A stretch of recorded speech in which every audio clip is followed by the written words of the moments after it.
All right, Mark Curry, glad to have you back on Cam Capone News. Man, thanks for having me back, Cam Capone. Yeah, man. Yeah, Last time did some pretty good numbers. yeah, man. Thank you too, man. Let's do some more of them.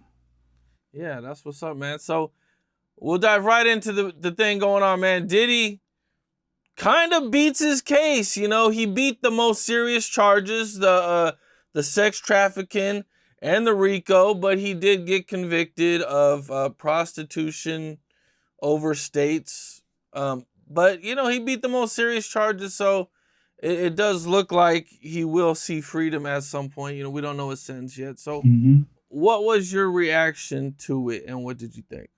Well, during the whole trial, I was watching it. It just seemed as if the charges that they had against him wasn't the charges that people would imagine. Like I never imagined that he would have sex trafficking or even a drug charge. I thought it would be different things that they would want to talk to Puff about, but they didn't question him about none of the questions that people have. So um, he beat some of those heavier charges, but and then he lost on a few charges. But it just seemed like to me it was just I thought he paid his way out of it actually. You know what I'm saying? Because the charges wasn't that serious, and then they had all of these people on the trial is testifying that really, to me, I didn't really think they knew who Puffy was. I don't even think the prosecutor knew who Puffy was, who Diddy was. And so, I do believe in that. I felt like, they didn't bring people to trial to bring them, put them on the stand that really had something to say that we wanted to hear. Like I didn't want to hear about all his sexual escapades and things like that. I wanted to hear about crimes. And that's how, went like that. Okay, now you said they didn't bring people who knew Diddy. So who would you have, who are some people you felt like should have been there?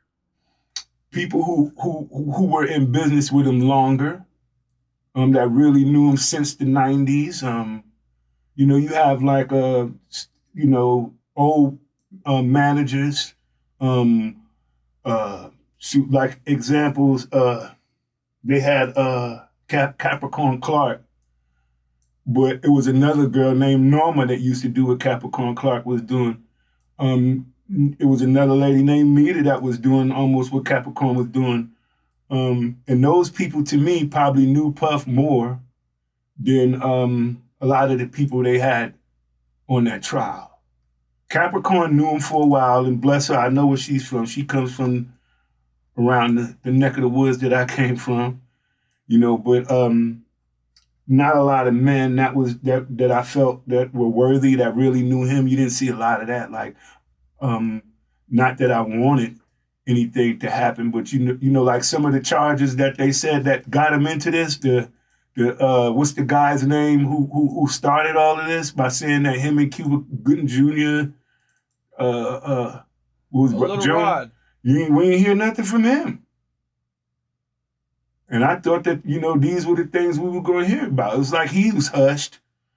It's almost like before Puffy trial started, Keefe D was all over the tabloids or all over the news. People, Keefe D, Tupac.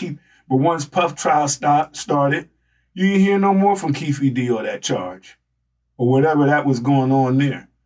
So I thought that when he came to court, we were going to be able to hear all of these kind of things, and we didn't hear them. There's definitely a lot of stuff that I expected to hear during this trial that I didn't hear. I was expecting the horrible, stories. I don't even know if Cassie even testified. She filed a lawsuit accusing Diddy of. I don't remember hearing her testify about that, so I'm not even sure. So, yeah, there was a lot of stuff that I think that we all thought was going to be there that, for one reason or another, the prosecution just either didn't bring it up or they just didn't have the evidence or people didn't want to testify. Diddy's still a very powerful person. Yeah, yeah. Not. I don't think he's going to have as much money as he had when he first started this. Because now he has a whole bunch of civil suits that's going on too. It's just money. So when they say it's a money grab, it might not have just been a money grab from one person's point of view. It could have been a money grab from they wanted his money, the court. You know, that's what attorneys are. Attorneys are people designed to turn your prized possession, your riches and things over to the judge. So that's what an attorney, that's what they there for. So, you know, I didn't hear. It was just baffling to me. It was confusing. But during that trial, that's when I was still writing on the book at the same time. I got a part 2 of the book. Now it's the Old Testament is the old book and the New Testament is the new book. So I started writing on the New Testament during the trial and just updating and, you know, paying attention to everything that was going on there. But yeah, that was one of the wackest trials I ever seen before in my life. Like, well, Cassie, after the verdict was written, after the verdict came in and they were trying to get Diddy out on bail, Cassie wrote a letter asking the judge to keep him in there. Mm-hmm. Yeah. What'd you think about that? I guess she feared. She's still fearful of him, but I think that they're watching him so close now. It probably wouldn't be nothing that he could do. You know, I don't think that he would be dumb enough to do anything to Cassie anyhow at this point in time. You know, I guess she was scared. I mean, but he has a lot of money. You know, still he may have a lot of money, but it's fear. Like, it's a lot of people who may have said something about Diddy when he was going through the trial that I don't know how they, you know, that's why I didn't speak much while that whole trial was going, because I wanted him to have a fair shot, go to court. You know, let them find you guilty and not let me find you guilty. You know, I just wanted to see the charges they were going to bring up against him. And again, those charges that they brought up against him were not the kind of charges I had. You know, I was thinking, I thought, you know, like you said, I thought we were going to hear about bodies. I thought we was going to hear about heavy things, like not about he was in the room with some male escorts and all of this. Like, that was wild. Shoot, we still didn't get a chance to understand what the baby oil was for. Right, we didn't learn anything about why did the feds make a big deal about 1,000 bottles of baby oil? Why did they even bring it up? Right. They had them all in cases. You know, it kind of feels like they just did this for clout. What they did it for was to get him in court to take his money, if you ask me. You know, or another thing that I thought about is, you know, once you're in jail, they can always come up with new charges. So it was also could have been something where they said, look, we need to have him sitting down somewhere. So then when we may come up with other things that we know he can't run, because these charges that they have against him now, if you ask me, were just charges to have him sit down. And now that they have him sitting down, it's a whole bunch of other angles and things they might take or approach when it concerns him. We just have to see. Not saying that we want it to happen. Maybe the worst is the worst, and that's what it is right now. But from the things that I think my book is more interesting than the trial. You know, my book had more activities in it that people want to know about than what we were listening to. Well, one of the things that I felt was just kind of crazy, man, it was that Cassie's husband sat through this trial and listened to all the wild stuff, the peeing, the freak offs, you know, all the other disgusting stuff that I don't really need to go into. UTI infections. Right. Yeah. She knew all of the male strippers by first and last name. Boy, she was out there. Yeah. And then, if you ask me, I kind of thought, I'm like, man, if she called him on the phone and FaceTime him while she's having a freak off, to me, that means he was at the freak off, or she might have met him from the freak off. If you ask me, I think he was somebody who fell in love with Cassie that may have met her doing these kind of, I mean, he was Puff, he was her trainer, right? So if Puff is selfish and Puff is really insecure, then how do you think he would have felt about him training her? So that means it had to have been something else to me that was going on other than he was her trainer. I believe that he may have been involved in some of those things as well. But we didn't hear that. I wouldn't be able, that's the only way I can sit back and listen to someone talk about, my wife like that. Well, she enjoyed urine and she was a sex worker. I would probably got up and walked out. I wouldn't want to hear it.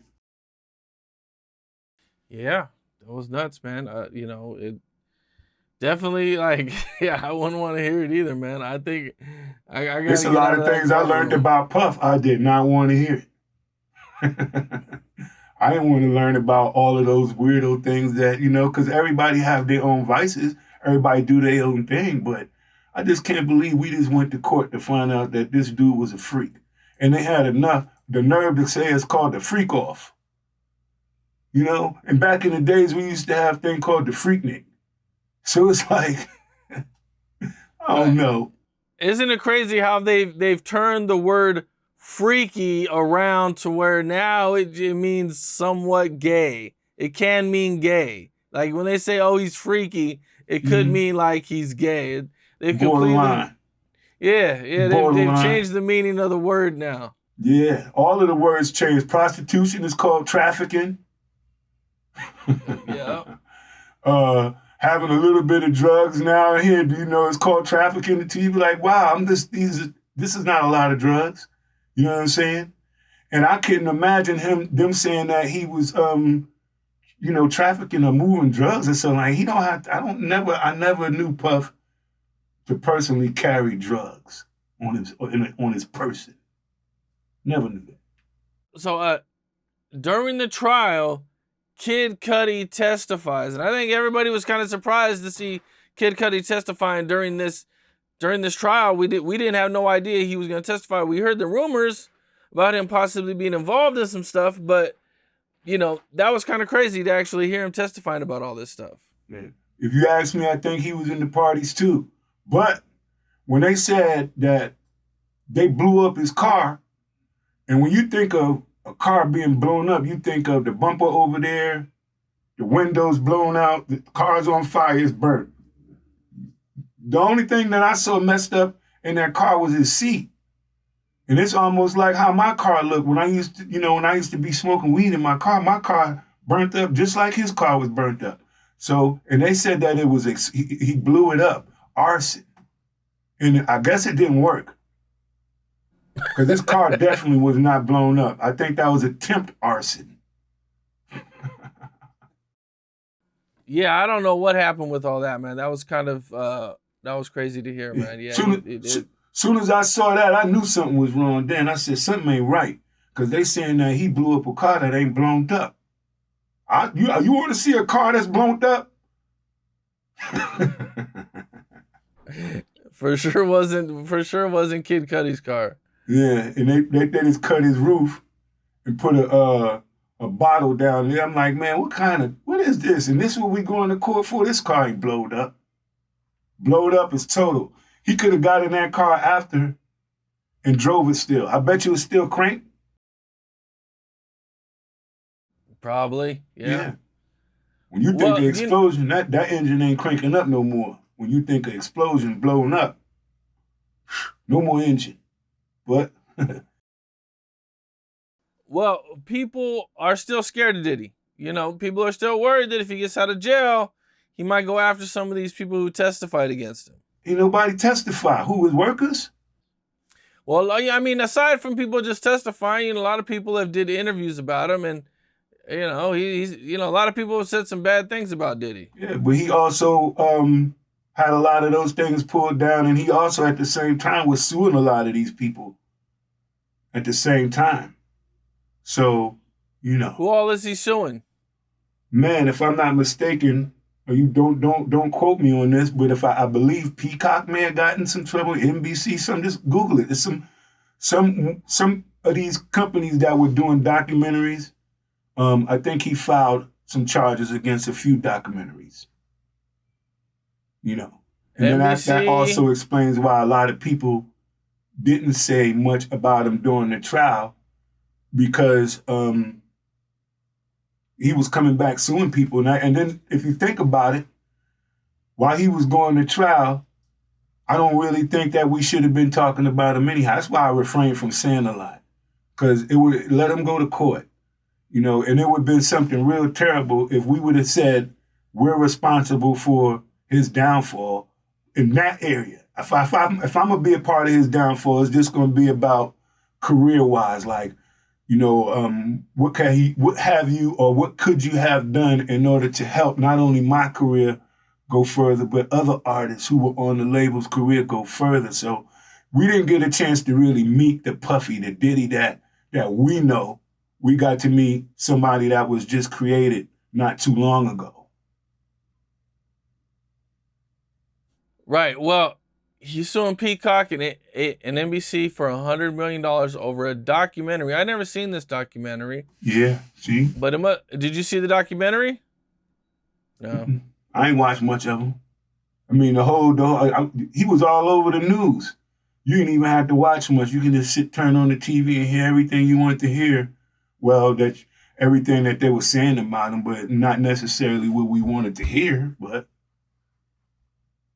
so let's say Diddy gets a really light sentence and he gets out. You think he's gonna come after everybody and sue everybody?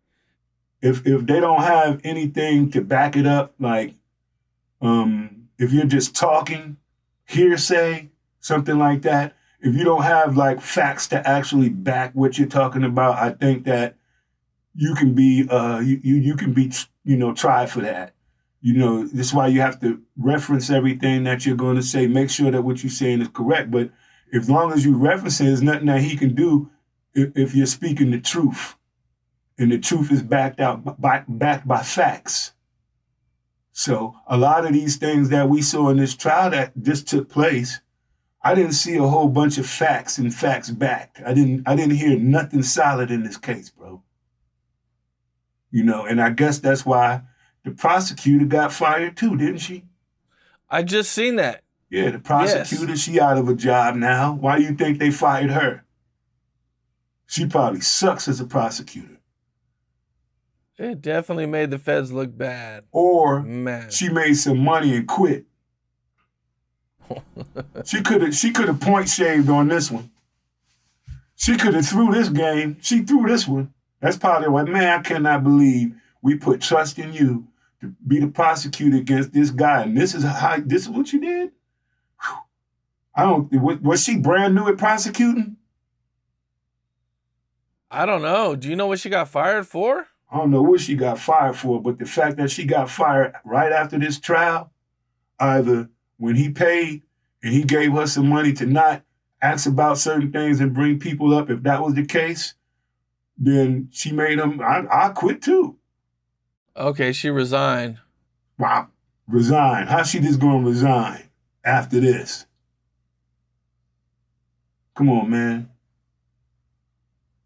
I was born one day, but not today. You know, and that was crazy to me to see that. I'm like, damn, the prosecutor got fired or quit, resigned, whatever you want to say. Yeah. What do you think life will be like when he does get out? He's gonna be a freak. Besides the sexual stuff, you know, do you think people are still gonna? What's the temperature out there among people who know him? Are they still gonna be friends with him, or are they gonna move away from him? Do you think? I think that he's still gonna have friends. I think that because none of his friends was in court, so they have no reason to I guess, turn their backs on him.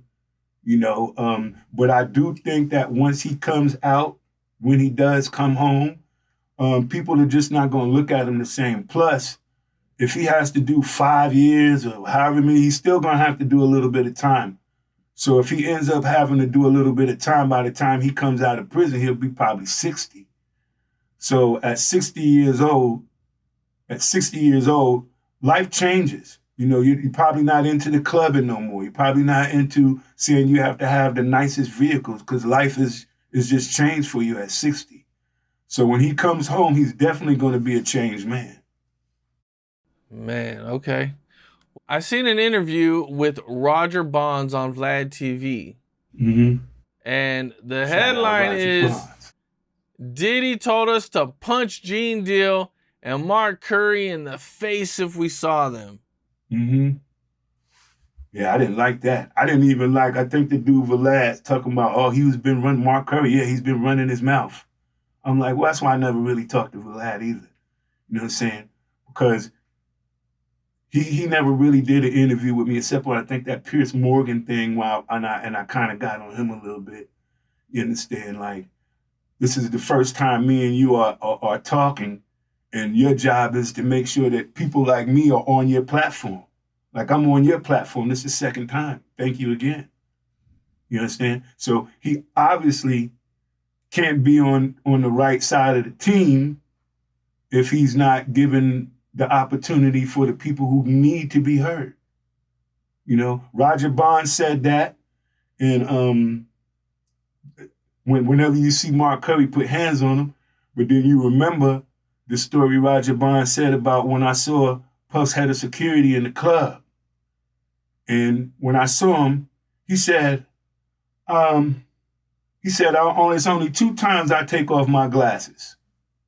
He said, when I'm about to do something to somebody or when I'm about to have sex with a girl. So he pulled off his glasses and I was like, ain't no girls in here. And he asked me about that book. And I told not out of fear. I'm not fearing nothing. I told him, yes, I wrote that book. And I've been saying I was going to write that book. And what did I do it for? I did it so I could eat and feed my family, right? And once I told him that, he understood, right? Excuse me.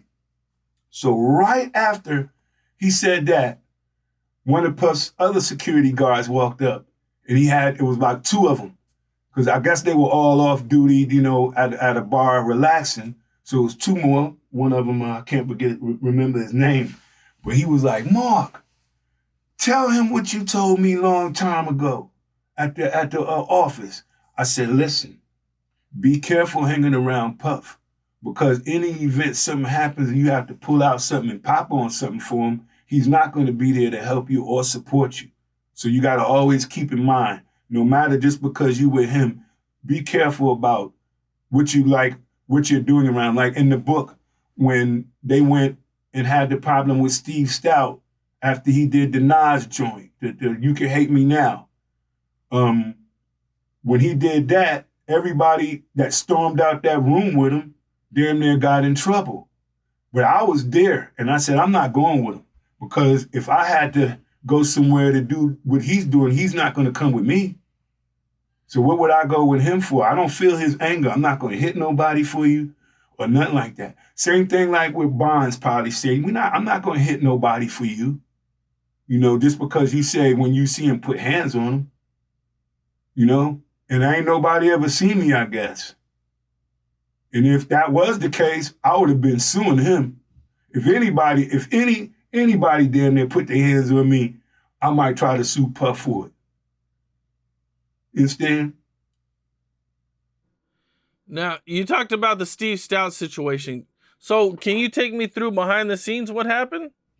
They did the video You Can Hate Me Now. And in that video, they had Puff and Nas on the cross. And I believe Puff pastor at the time, I don't know if it was Hezekiah Walker. He had a pastor that used to come by the studio quite often, I guess maybe give him some wisdom or something like that, talk to him. And so when that video came on, once we viewed the video, I believe the pastor said that it's wrong for him to make a mockery of Jesus on the cross. You're not supposed to do that. Basically what he was saying. So Puff didn't want that video to be aired for that simple fact. And they still aired the video. And that was Steve Stoute's project there, I believe, with Nas or whatever was going on. And that's why they went to and did that to Steve Stoute. Did Diddy get mad at Nas? No, he didn't. I didn't never see him get mad at Nas because I think after that, yeah, Nas was still around. I don't think he ever had a problem with Nas. He may have had a problem with Steve, but then after a short amount of time, he had no problem with Steve either. I guess, when they went in there and assaulted him, I guess Puffy might have paid for it again. Steve I Stoute, believe Puffy that back was to the friends again, rumors. huh? Yeah, I believe that was the rumors that Puffy paid off Steve Stoute or paid Steve Stoute. Yeah, there's a lot of cases like that where people being paid. Cassie made $30 million, right? Then she turned around and now somebody trying to sue her for that same $30 million. That's crazy, right? Yeah, it's crazy. By a sex worker. By a sex worker said that she gave him, I forget what she said she gave him, some kind of STD.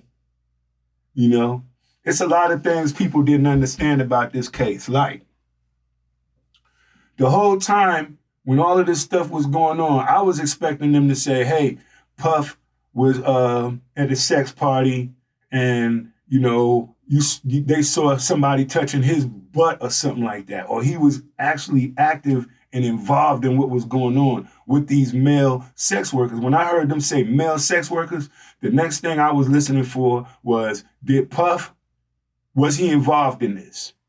And I'm waiting on one of them to say, yeah, Puffy did this, and they never said it. And they said that he would just sit and masturbate, right? So what's the real reason why he didn't get involved? That's what I wanted to know. It was a lot of things about this case that didn't feel right. Like, I think they asked him for his health records, his health records. I believe that was brought up. And they wanted to look at, his health records, and we never heard any more about that.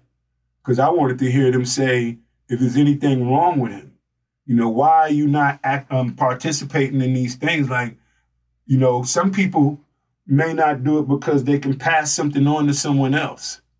And if you pass it on to someone else, then you're going to have the same similar case with Cassie now and the male worker that's saying that she gave him something.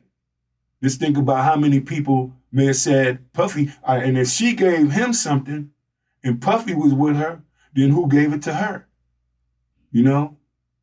Was it hit or miss? Hit this one, miss this one? You know what I'm saying? So it's a lot of things that we wanted to hear. I wanted to hear more about his health records. See what was going on with him. That's pretty crazy that we never heard anything about that.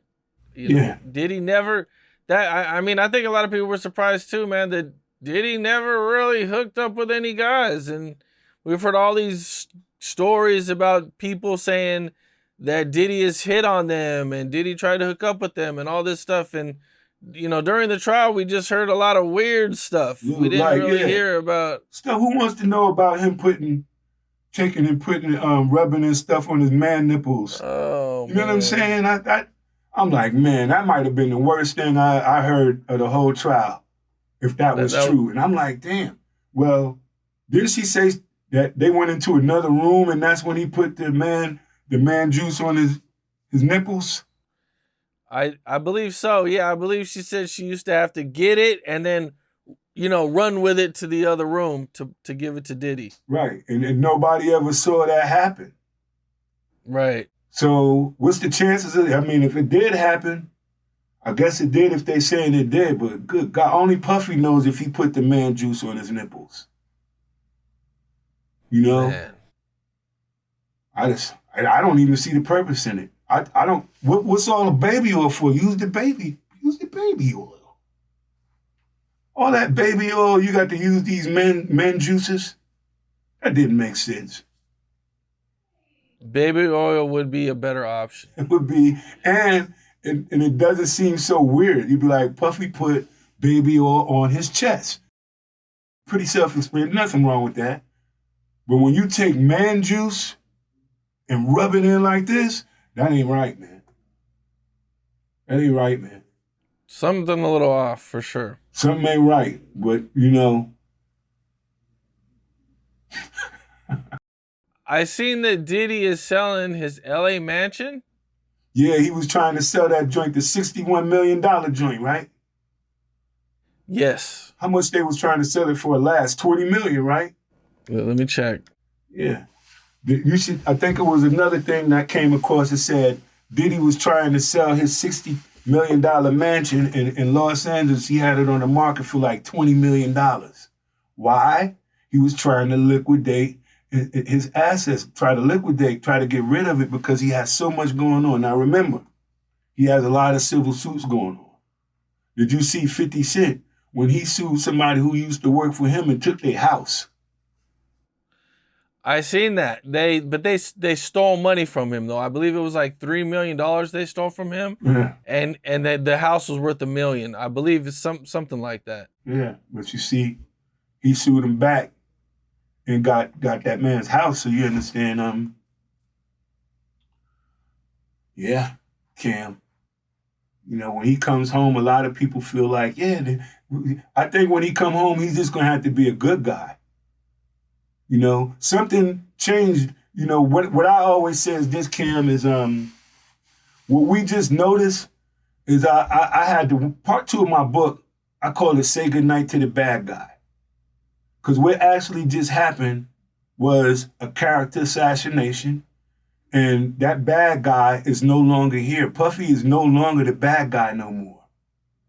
You know, that's the end of that right there. Now he has to reinvent himself in order to become something else after he gets home. Bad guy's out of here. Diddy's been powerful, since the 90s. So all this has to be extremely kind of different and weird for him, being that he's not going to ever be as powerful as he was. And, you know, he probably never thought nothing like this could ever happen to him. See, at this point, there was a time where Diddy couldn't go to the mall before. And he used to tell me he couldn't go to the mall because if he go into a store, the security have to come get him out because they would, you know, people would bombard the store, rush it. But now, after this, he can go to the mall now. He can go to Walmart. You know, it ain't, people are not going to be on him like that. They might say, there goes Puffy. You know, and he might not even want to be seen because a lot of people might have jokes. You know, a lot of females are going to want to probably attend his freak off party too. He might sell out freak off parties after this. His freak off parties. Everybody want to go to his freak off party. You know? So wait, are you saying that this was just one big promotion for his freak off parties? Sounds like it to me. And he got in trouble for over freaking. Over freaking. Okay. He was freakish. You know what I'm saying? He OF'd. OD freak. He overdosed on freaking off. You know what I'm saying? But, man, I'm thinking they calling them freak offs. I thought those were sex parties. Freak off, if you ask me freak off, when you think of the word freak off, you would think people is doing something a little bit more freakier than what that putting the man juice on nipples, that's freaky. That's freaky. We never heard about like you said, like a sex party, like where there was like 5 or 6 people. You know, it was just always Cassie hooking up with a guy and him watching. Right. And then there was like all these parties, and the only thing you see, I'm like, well, every time they showed, there's no way for you to have an all-white party and a freak off, because if it's everybody would be naked. If the way that they described it was like you just walk in, get naked, and go sit, put some oil on it, slick yourself down, and have a seat. And just keep hollering at girls and stuff when you see the ones you like. Hey, you want to do some freaky stuff with me? That's what I was thinking of, you know, but how in the world can they call it a freak off and every picture that they had was everybody had on white clothes? I said, what the hell is this? Kind of freaky stuff is this? Dancing on a big bed. See, in my book, what I noticed was that yard that he had with the white sofas and all of that, the TVs and all that in the back. If you read my book, when we went to Africa and we stayed and we went to Morocco and when we went to the King's Palace, you could do anything you wanted on the King's Palace. You can have sex without being married to a person at the King's Palace. But Once you went back to your hotel, you couldn't even sleep in the same room with a woman if you wasn't married to her, or if they didn't have their own room booked. But that yard and how he had those couches and everything positioned out there, that's the same exact way the king in Africa's house was. And so I saw it. It's the same exact setup. And whatever they was doing at the king's palace is exactly what he was doing at his house. So I think he learned that from someone too. We never seen all the co-conspirators that I think that we were supposed to see. I mean, they gave him a RICO, and I believe that the RICO was all the people that testified against him. We're supposed to be the co-conspirators. But all those guys got free passes. They all got, like Cassie, I mean, she was in on this stuff just as much as him, but she's not doing any jail time at all. Right, because she's the whistleblower, literally whistleblower. She blew the whistle. Yeah. What do you think made Diddy so powerful? What made him so powerful is how much stuff he took from other people. How much of whatever else belongs to other people do he have? A lot. You know? Just another example. If Cassie had a 10-year recording contract, if I'm not mistaken, it was 10 years, and he gave her what, $30,000 a month? Right?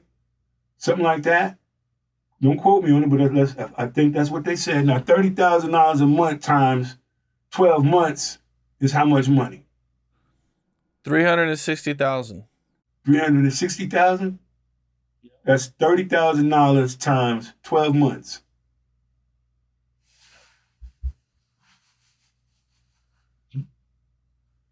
She got a record deal, so he's still spoon feeding her.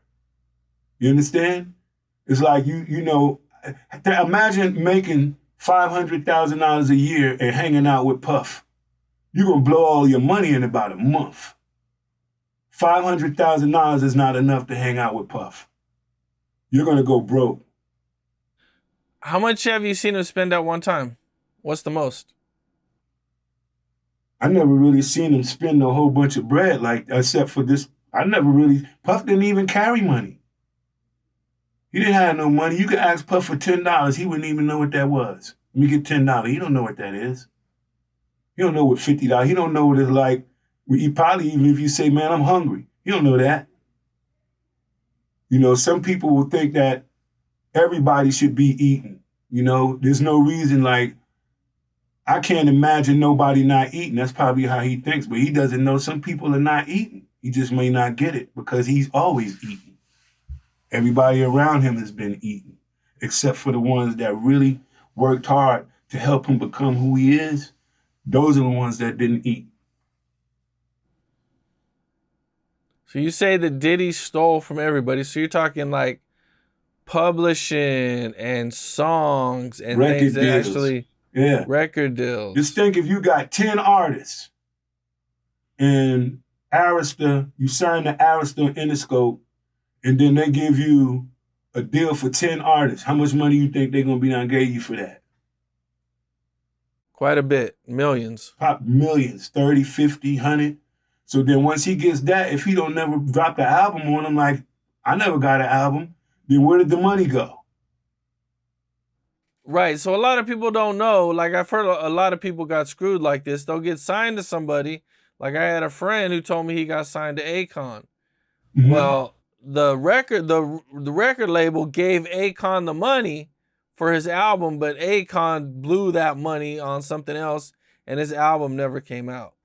Yeah, that's the same. That's kind of like my situation too. Like, I didn't get a chance to get that album because, like I told you, Francesca Spiro said, and she told me before she quit that I wasn't going to have an album. She told me, she was like, Mark, and let me tell you this, you're never going to have an album. You don't have a budget. I said, well, where's the budget? She said that budget has been gone. So that's the reason why. If you remember, Puff, I believe, got in trouble when he did the Bad Boy for Life video because he took everybody's money and put it into that album.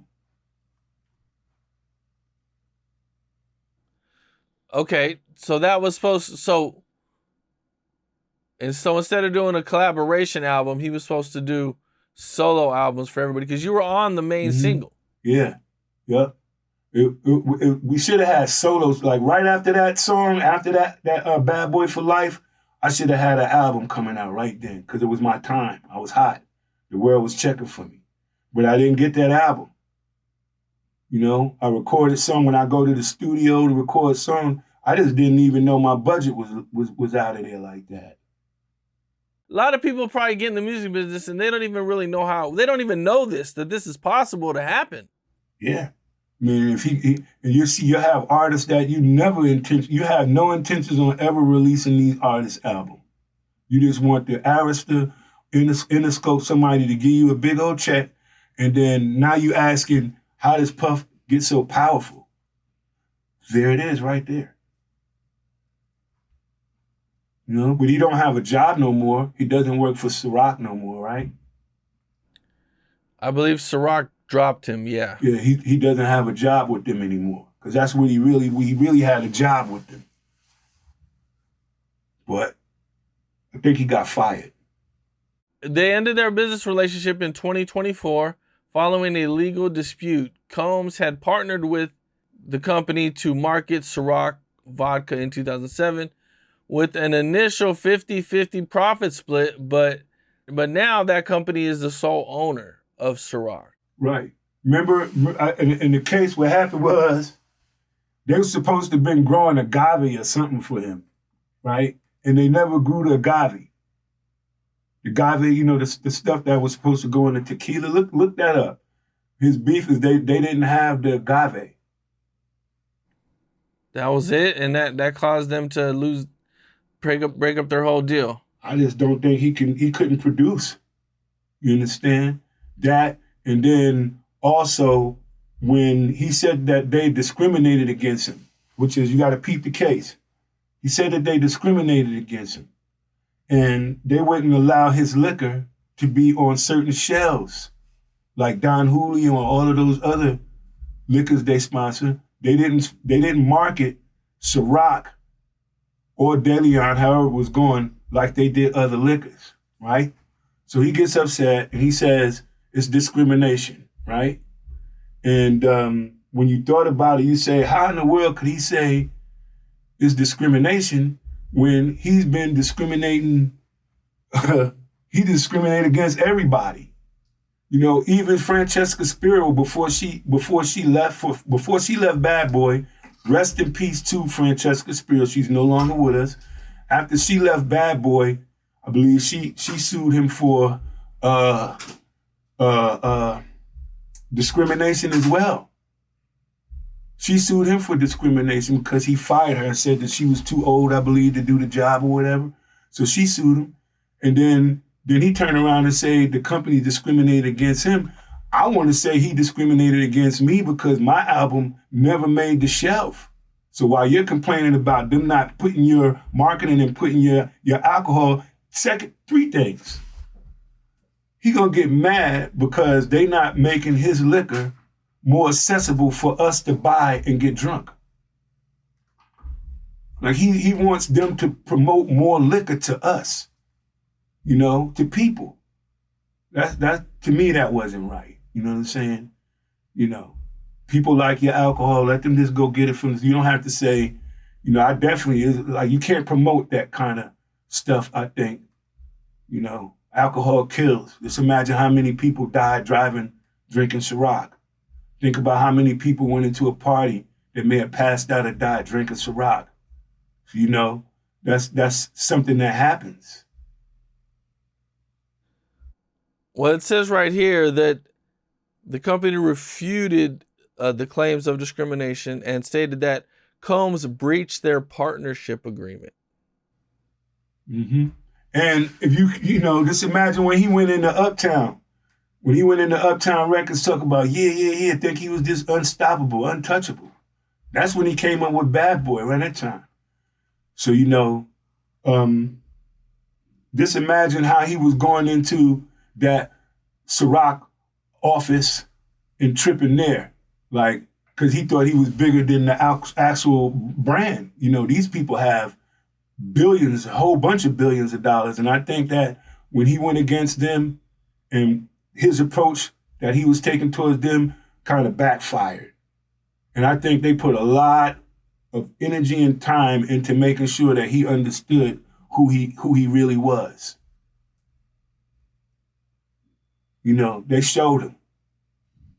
You know, now he knows who he is. Puff just needed to sit down without being forced to sit down.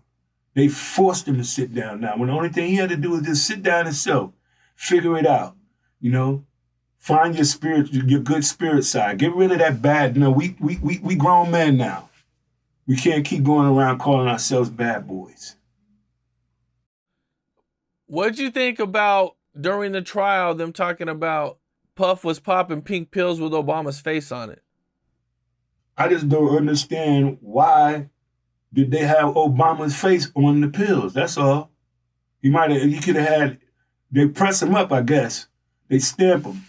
You know, usually when you look at something like that and people pressing up pills, they're going to take a whole bunch of everything and put it in this pill and press it.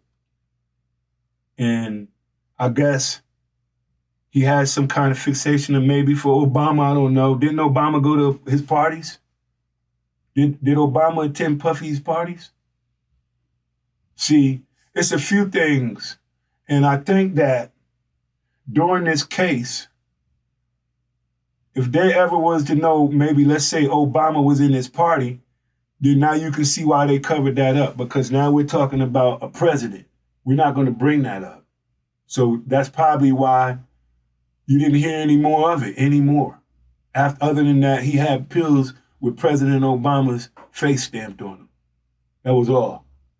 Well, I don't know if there's any proof he was at any Diddy parties.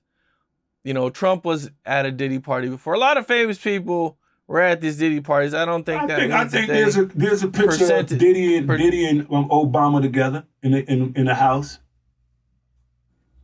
Okay, I don't know. I believe I looked it up. They don't really talk about it. Let me see.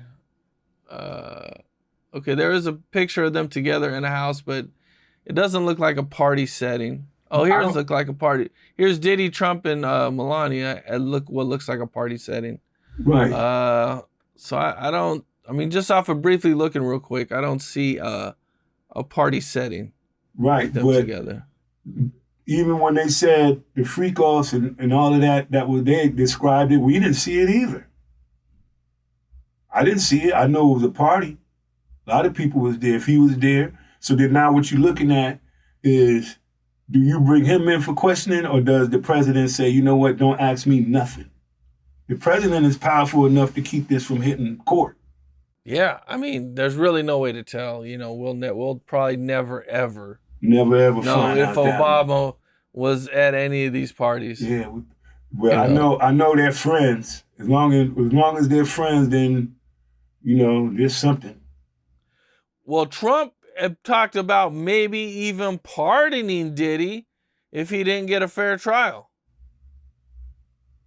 Yeah, that's what was said. But again, if you have somebody who did some harmful things or crimes to someone, then I think that the person should be held accountable, responsible for what they do. And it might not be quite right for someone to pardon someone that may have hurt several people. It's like you're going to let them hurt more people. So what do you pardon the people who've been hurt? It was kind of crazy to hear him say that. Like, really? You would pardon Diddy? Yeah. That's like saying like if you murder a man and then you're gonna get pardoned, but then the family of the person that got murdered, how do you think they're gonna feel about it? Maybe that's why Cassie didn't want him to come out into sentencing. She didn't want him to be on bond or nothing like that for sentencing, so they kept him in until they did sentencing. Then once he gets done, I think he's gonna go to trial. They say like October. And once he goes to trial in October, people assume that he's free. People don't know that even in October, he's liable to get more years.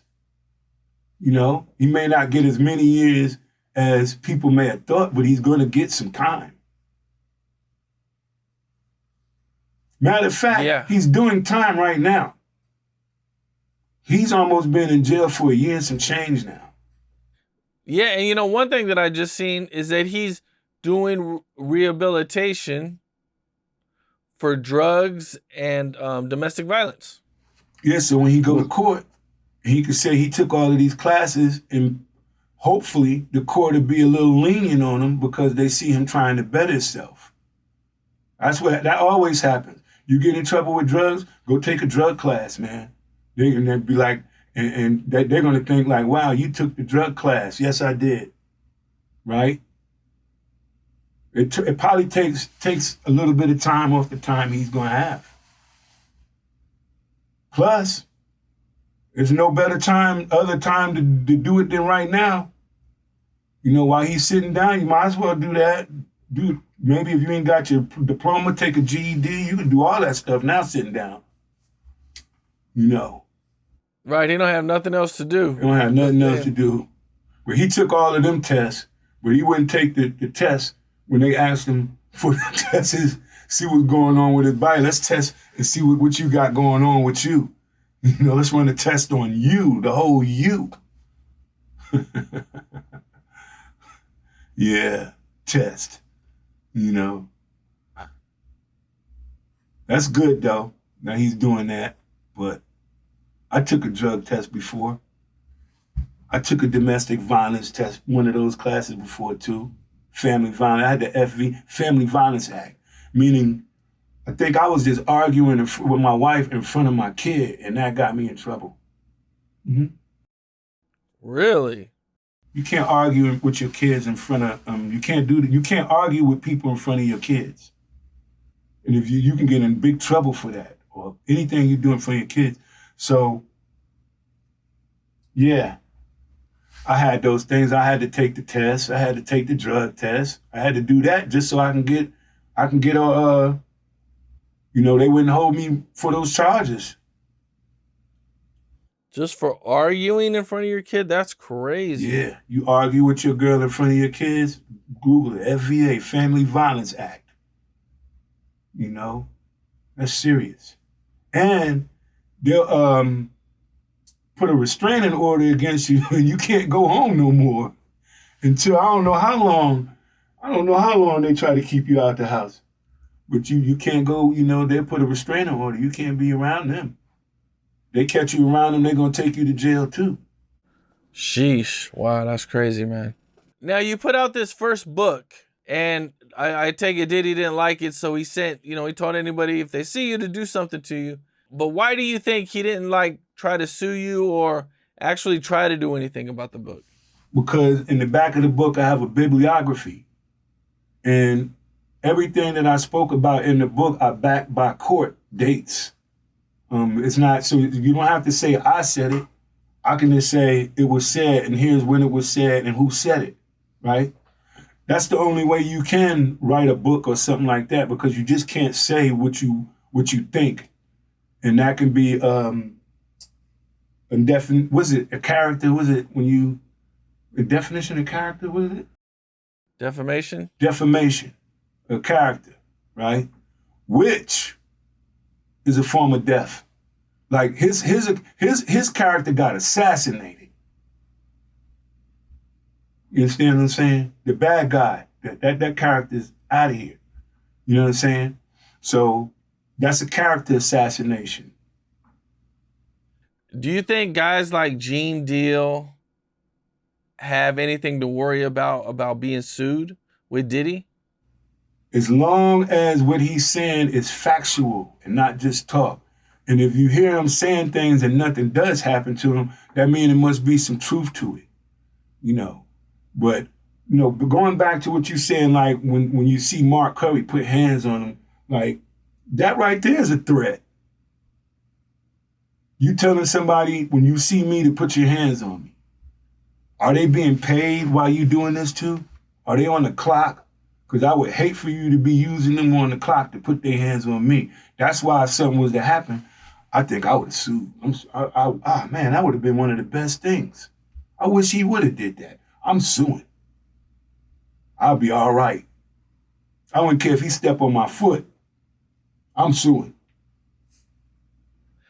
Now, I believe you spoke about a situation where Wolf put hands on Diddy in a VIP booth. Yeah, that's in my book. He grabbed Puffy like this in a chokehold, like can you take me from the beginning? Like what Okay. all happened? Here's how this happened. Wolf was upset.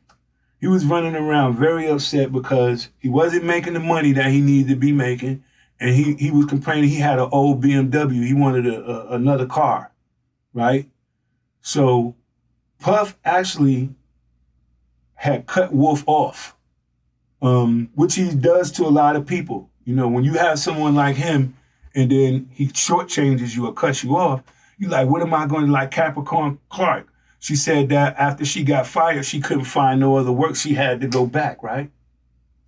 So like with Wolf, when Wolf was upset with Puff because Puff was doing the same thing he always does to people, spoon feeding and or not feeding. So Wolf had him by the shirt like this. And I was standing right next to him. I was right there, Puff, me and Wolf.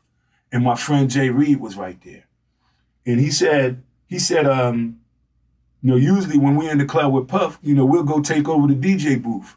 And I'd be like, yo, go have them play my new single. And so I'm telling Puff, I want you to listen. I'm going to have the DJ play the single.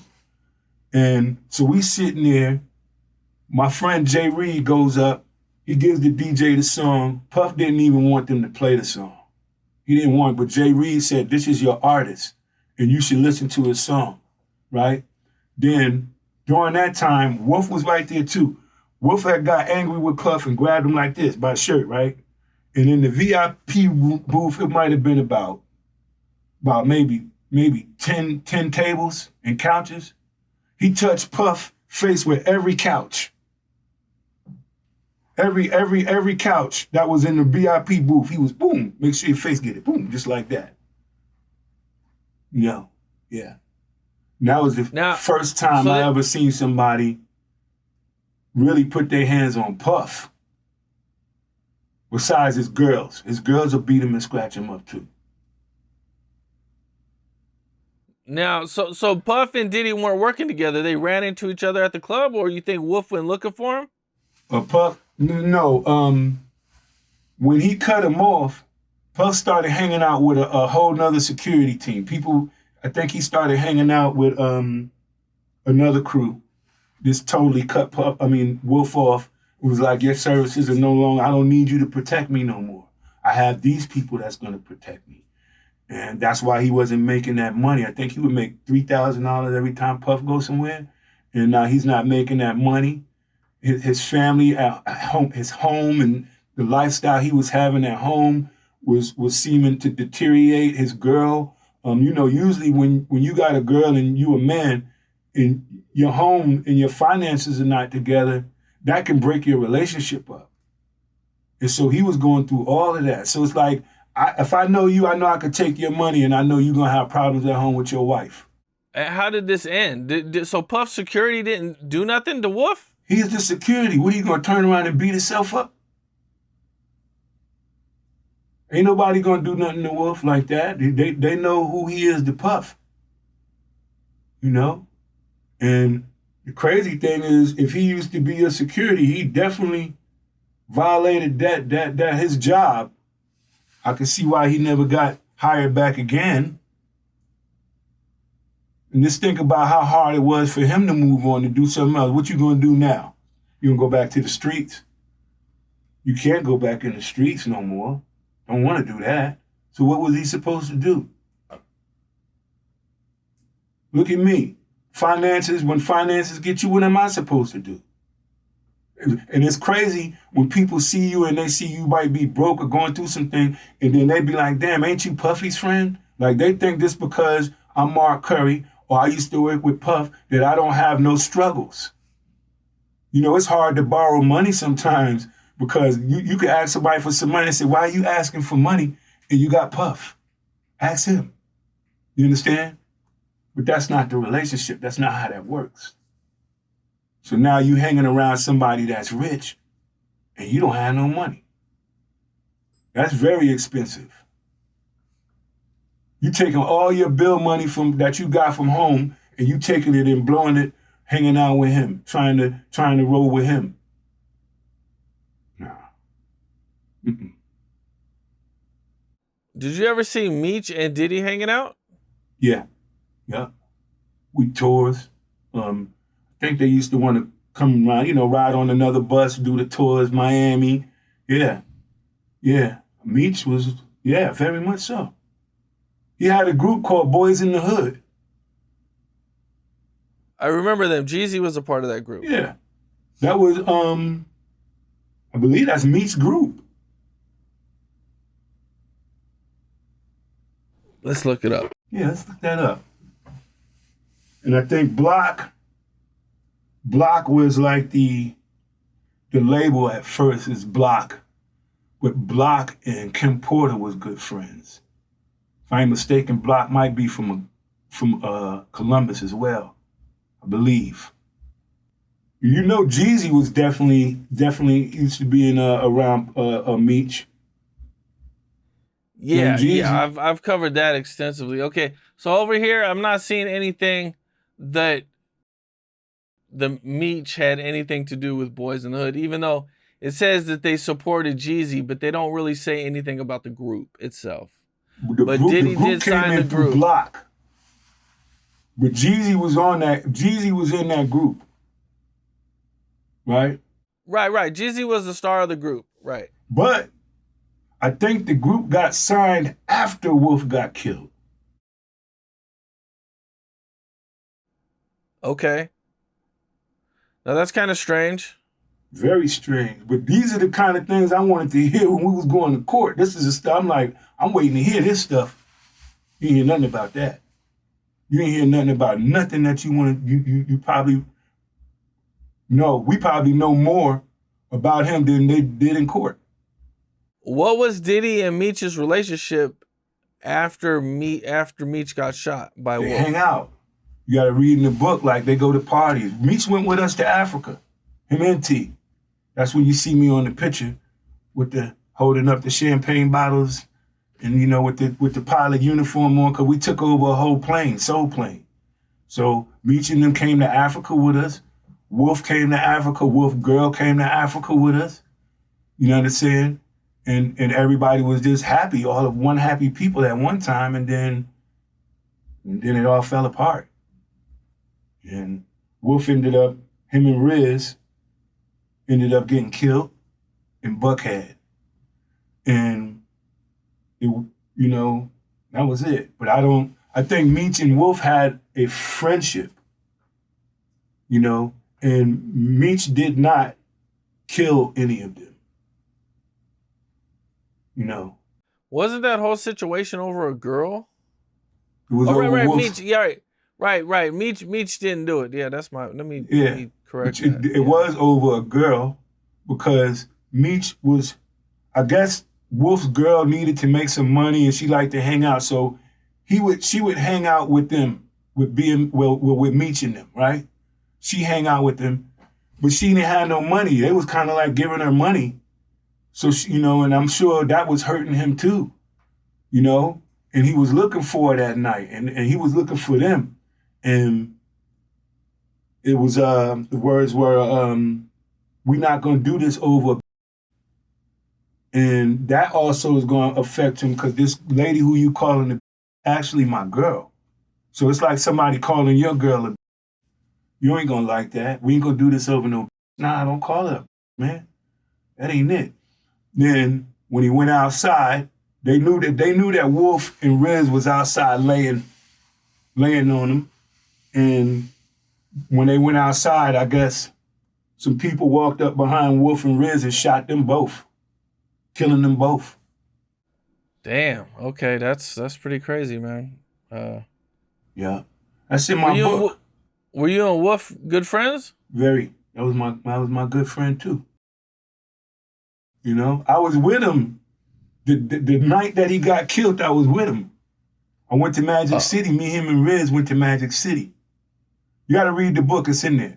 So when we was in Magic City, they were spending money, and I didn't have no money. So I felt uncomfortable. Have you ever been in a strip club and the girls be like, hey, do you want to dance? You be like, nah, I'm good. And then they start getting, well, why are you in the strip club if you don't want no dance? You be like, I'm just looking. You know what I'm saying? You don't have no purpose in the strip club if you ain't got no money, right? So when I had the money and they blowing money, I needed the money. I wanted to pick up the money on the floor and put it in my pocket and take it home. I believe I might have did some of that too. You know, pay for parking on my way out. I need an extra dub off the ground. You know what I'm saying? So I left and I went home. And as soon as I got home, Cudi, rest in peace, Cudi. See how everybody just dies.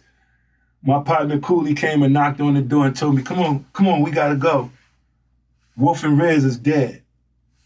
Rolled downtown, down to Buckhead. Police all in the street and everything. Then they took his body over to a coroner. The coroner on, it's down off of Peachtree. I went down there to the coroner. And yeah, that's how that story went. Yeah, Wolf was very good friends with me. I love Wolf and Rez. Rez was reading my book. I tell you about when Rez came to New York and he needed a job because he had got in some trouble. So, you know, when you're in trouble, you got to work. So he came back to work with Puff. And I seen him in the office. I said, Rez, what you doing? I said, you back? He was like, yeah, I had to get a job with him for my charges that I'm going against. I said, okay. I said, listen, man, don't hang around that dude too much. He's going to make you corny. He said, what you? I said, he's going to make you corny, right? He's like, yeah. I said, don't nobody want to go to the club at 3 o'clock with him and he's staying there from 3 o'clock to 3:15 and then leave. We ain't got a chance to party and kick it and do what we want to do, right? I said, watch how you hang out with him, man. He's going to make you corny. That night that I saw him in Justin's, it was a Monday night. Wolf was in there. Rez was in there. I had a table. Rez came up to me. He said, Mark, you was absolutely right. I said, what's that? He said, I had to get the hell away from that dude, man. He was going to make me corny. I said, I told you. Thought I was lying. He going to make you corny, yo. Damn. Mm-hmm. It's just hanging out with somebody and you putting so much of what they have in their life before you even put in your own self. You know, you hanging out with him, you're not really doing nothing for yourself. So it hurts when you start putting other people before you put yourself. Do you have a favorite Big Meech story? Yeah, I do. It's my favorite story. He used to want me to do some writing for Jeezy. And I used to go over Meech's house. And Meech had a whole bunch of dogs. And he was like, that's how he studies and studies people is through the dogs. He had a lot of them. And that was a pretty cool story to hear because he raised his dogs so he can study the dogs to study people.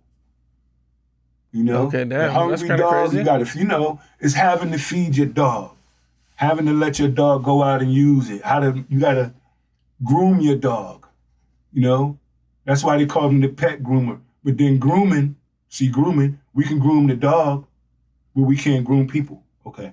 All right, so, yeah, I guess he was learning from grooming his dogs. I learned from mine too, you know.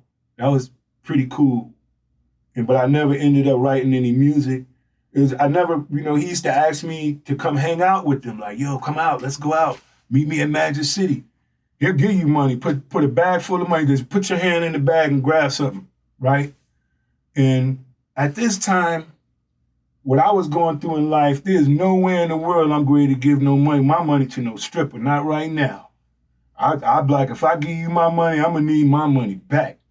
I need that. And trust me, it was a few girls that used to work in the strip club. You go in there, you be like, look, I'm ready to throw $500 in ones while you dancing.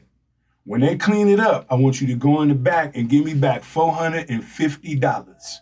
Because the $50 that you just spent made everybody else spend money on her. So you just go in there, you might throw $500 on the ground, and everybody like they looking at you, they're gonna do the same thing. But then she know it. So when she go in the back, come back, boom, give me my money back. Then I might do it again. But I'm only losing 50. And that hurts. You know, I go in the strip club and you know, they'll be like, you want? I'll be like, no, do you want to dance? You want to reverse this? And I don't want no dance. I used to go to Magic City. After you've been there about 400 times, and you see the same women. I seen women grow old dancing. Started off young and grew into an old stripper. And they became friends. So if I ever went into the strip club, when I used to go, the girls used to be like, hey, Mark, did you want to dance? And another girl would come and be like, girl, don't even waste your time. He's not going to get a dance. I'd be like, thank you. Tell her again. He's not finna get a dance. Gotcha. Damn real. Why would I do that? I can just sit back and watch somebody dancing for you from right here for free. Well, I don't need her right here. And I never had a girl dance for me and stand like, get too close to me. Don't get on my pants. Don't sit down. Don't have all that oil. I couldn't go home with glitter. You know, you just hug one of them, you go home, it be glitter all over you. Your girl, you gonna walk in, your girl gonna be like, where you get all this glitter from? Huh? Yeah, we used to go to the strip club. You know, he used to ask me. You know, I just never did. I never liked to hang out too much with crowds. Because whenever you hang out with crowds, there's something that always goes wrong. It's like somebody always is trying to prove themselves to be tough, down. So you be like, man, I can't hang out like that, man, because too many people get beat up. Every time y'all go out, somebody getting beat up, something happening to somebody. I don't want to be a part of that. Yeah, I hear that. I hear that, man. Did you ever hang out with Fat Joe? No. No? You know, Fat Joe from the Bronx. With Fat Joe, I got a friend named, no, I don't hang out with Fat Joe. Nope. That, I know. Nope. Okay. Well, Mark Curry, man, I really appreciate you. Yeah. You know, if you can, I want you to tell everybody about the new edition of the book I got. It's called The Old Testament and the New Testament is Dancing with the Devil. It's 457 pages because it's both books together. You get the old book, which is the Old Testament, and you get the new book, which is the New Testament. So if you already have the book, you can just buy the new chapters that I just wrote. And it's called Say Goodnight to the Bad Guy. All right. Yeah, everybody check that out. Check that For book. sure. You got it. Because then the book was better than the trial. If you would have read the book, you would have learned more from my book than watching TV. Know who's who, you know, what happened, what's really going on in this industry, you know? Yeah. Yeah, for sure. All right, Mark, appreciate you, bro. Thanks for having me again. What's up? This is Cam Capone. We got more content like this coming soon, so hit that like button, subscribe, and stay locked in to Cam Capone News.